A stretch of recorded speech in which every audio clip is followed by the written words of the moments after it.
Ang data ito ay galing kay Ma'am Renalyn Arcilia Dita. Ito po ay request niya na gawan daw natin ng tutorial kung paano magawa ng summary.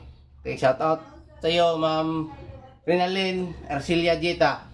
Pag binura natin itong pangalan, automatic mabura ang amount. Ganon din sa lahat ng columns. Yan. Pag binura natin yan, mabura ang amount at saka yung total sa ibaba. Ayan, automatic nabura na. Pero kapag lagyan natin ito ng mga pangalan, halimbawa, kahit na kaninong pangalan, hindi yung data galing kay Ma'am Renalyn. Ito, halimbawa na lang, automatic yan magkaroon ng amount. Ito. Raymart. Magkakaroon niya ng amount. Pero kapag binura mo yan, automatic din matanggal yung amount. Una, gawin lang muna natin itong mga formula. Suburahin muna natin. Ayan. Una, i-highlight na lahat ng cells kung saan gusto mong ilagay ang calculation.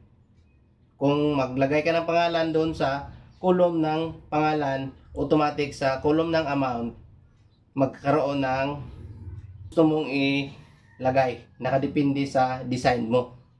Ito, ang design ni Ma'am Renalyn nito. Ang design nito, 30 pesos per head. So, una, i-highlight ang lahat ng cells. Tapos, pumunta sa formula bar, i-type ang formula equals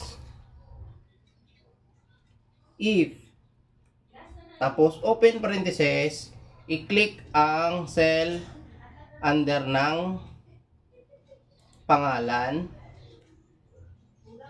greater than 0, comma, tapos ang amount na gusto mong ilagay na 30, kasi 30 pesos per head, comma, lagyan ulit ng 0, close parenthesis, control plus enter to finish. Yan, mapapansin natin na wala pang amount. Pero kapag lagyan mo ito ng pangalan sa column A, automatic magkakaroon yan ng 30 pesos. Subukan natin. Raymart Santos. Halimbawa lang po ang pangalan na ito, gawa-gawa ko lang. Automatic yan magkakaroon ng amount na 30 dahil sa formula na ginamit natin. Ito. Sheila Rivera. Ito, halimbawa lang din po ito. Kung may pangalan man na kapareho nito, nagkataon lang. Ayan, automatic. Nagkakaroon na rin siya ng amount na 60. Kasi automatic, 30 plus 30 equals 60. Ituturo din natin itong formula ngayon. Paano ito ginawa? Lagyan pa natin ng dagdag na pangalan. James Estrada. Yan, 90 na. So, lahat ng mga column na ng pangalan, pag nilagyan mo yan ng pangalan, magkakaroon niya ng amount na 30 pesos. Lahat po ito. Kasi ang formula natin ginamit pareho lang. Saan gusto mo ilagay ang total ng amount. Tapos, pumunta ka sa formula bar. I-click lang yung pointer. Ilagay mo sa cell na gusto mong ilagay ang iyong total. Tapos, pumunta sa formula bar. I-type ang formula equals subtotal,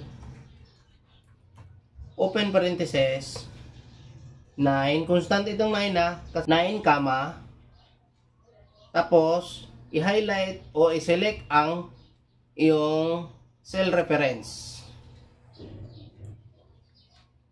Close parenthesis, tapos, enter to finish. Ayan, meron ka ng subtotal na formula. Pag binawasan mo ito ng pangalan, automatic magbawas din yung total. Pag nilagyan mo ng mga pangalan niya, automatic po magdagdag po ito ng amount. Sana may natutunan kayo sa video natin guys. At kung nagustuhan nyo ang ating video, huwag kalimutang mag-like and share. At subscribe na rin sa ating YouTube channel para sa karagdagang Excel tutorials. Maraming salamat sa panonood. Bye-bye!